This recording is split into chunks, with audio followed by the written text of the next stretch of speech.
Hello my lovely students Sanskrit learning channel को पुणी थे वेलकम। पूर्व वीडियो रे आमे संस्कृत अनुवाद एवं कर्ता और क्रियापद विषय जानी किंतु आज वीडियो रे आमे लिंग वचन और पुरुष प्रकरण विषय जानिबा। चल वीडियो प्रथमे स्टार्ट करिबा।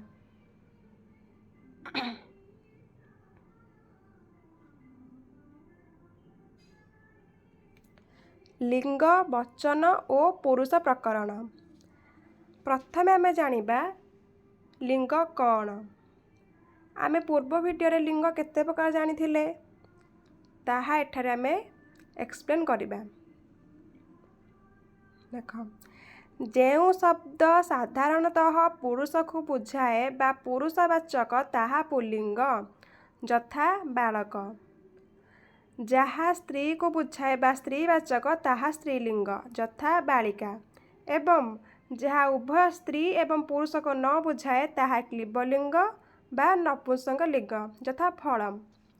आमे तीन प्रकार लिंग विषय जानले किंतु केतेक स्थल रे एहार व्यतिक्रम देखा जाए यथा नद्याः तटः नद्याः तटी नद्याः तटम। एठारे नदी शब्द स्त्री को न बुझले मध्य स्त्रीलिंग, तट शब्द पुरुष और स्त्री को न बुझले मध्य पुल्लिंग स्त्रीलिंग एवं क्लीबलिंग होइअछि।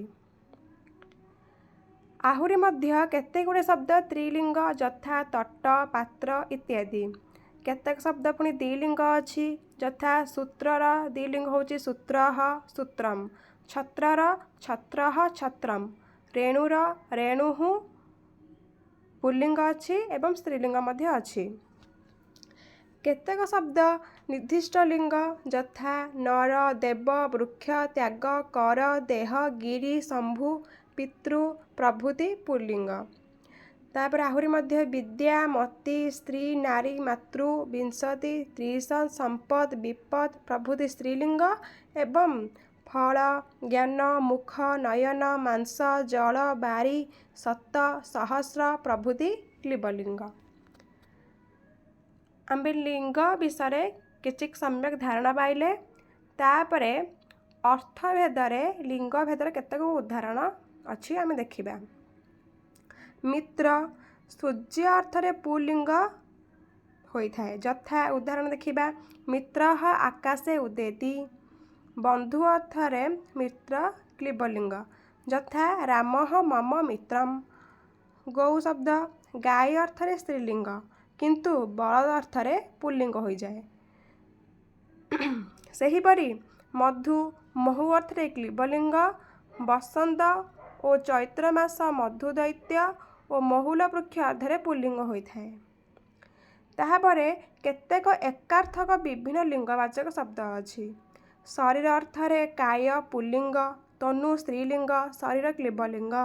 धूଳି अर्थरे रजस क्लीबलिंग धूଳି स्त्रीलिंग पांशु पुल्लिंग। पत्नी अर्थरे पत्नी जाया भाज्या स्त्रीलिंग होई थाए कलत क्लीबलिंग दार पुल्लिंग। देवता अर्थरे देव पुल्लिंग देवता स्त्रीलिंग दैवत क्लीबलिंग। जीवा अर्थरे गमन क्लीबलिंग गति स्त्रीलिंग। यही सब विभिन्न प्रकार पिला शब्द मन रख आमर ओडी संस्कृत अनुवाद समय पुल्लिंग स्त्रीलिंग क्लीबलिंगर शब्द गुड़िक दरकार पड़िबो। समते यहाँ नोट कर लेख एवं पढ़। तापर देखिबा वचन। एक वचन द्विवचन बहुवचन भेदरे वचन त्रिधा बा तीन प्रकार। एकत्व संख्या बुझाले ताहा एक वचन हुए यथा बालकः पठति। ताहापरे द्वित्व संख्या बुझाइले ताहा द्विवचन हुए यथा बालको पठतः। ताहापरे बहुत संख्या बुझाले ताहा बहुवचन हुए यथा बालकाः पठन्ति। आहुरी केतक मध्य अछि सम्मान प्रदर्शन अर्थरे जड़े व्यक्ति को बुझाइया पाई बहुवचन व्यवहार हुए यथा आगछन्तु महाभागाः भवतः वदन्तु। तापरे ख देखिया कौन अछि प्रदेशवाचक शब्दरू बहुवचन हुए यथा उत्कलेषु बंगेषु ये सब बहुवचन हेब प्रदेश अर्थरे इत्यादि। किंतु ता सहित देश प्रदेश जनपद इत्यादि समास होइथिले ताहा बहुवचन पिले हेबो नाही। यथा आम देखा उत्कल प्रदेश, बिहार जनपदे इत्यादि। गरे कौन अच्छी अस्म शब्दरु एकत्व और द्वैत अर्थरे विकल्प बहुवचन हुए। यथा मु कहूची अहम वदामि, विकल्प अर्थरे हम वयम वदामः। तापरे आम्भे माने कहूअछु आवाम वदावः, विकल्प अर्थरे वयम वदामः। तापरे घरे अच्छी समूह अर्थरे गण, संघ, समाज इत्यादि शब्द बहु व्यक्तिर बोधक हेले मध्य एक वचन प्रयोग हुए। यथा कृषक गणस्य कल्याणाय सर्वकाराः जन्तते, यह समूह अर्थरे एक वचन ही प्रयोग होइछि। किंतु दुईटी समूह बा बहुत समूह अर्थरे द्विवचन बा बहुवचन प्रयोग हुए। यथा नराणाम नारीणाम च समूहौ, दरिद्राणाम रोगीणाम भिक्षूणाम च गणाः इत्यादि। वचन में जानले। शेष रहिला पुरुष। संस्कृत व्याकरण तीनोटी पुरुषर प्रचलन अच्छी। पिलाने आगुरी भी आलोचना करे पूर्व भिडियो मानकरे। पुरुष आमर तीन प्रकार, यथा प्रथम पुरुष, मध्यम पुरुष, उत्तम पुरुष। तीन पद प्रथम पुरुष अंतर्गत होइथिले जुष्मत और अस्म शब्द भिन्न अन्य समस्त शब्द से ही तीन बा क्रियापदर कर्ता होइथांती। मध्यम पुरुष अंतर्गत क्रियापदर कर्ता जुष्मत एवं उत्तम पुरुष अंतर्गत क्रियापदर कर्ता अस्म शब्द होइथाए। वाक्य रे कर्ता एवं क्रिया मध्य पुरुषगत और वचनगत सादृश्य रही थाए।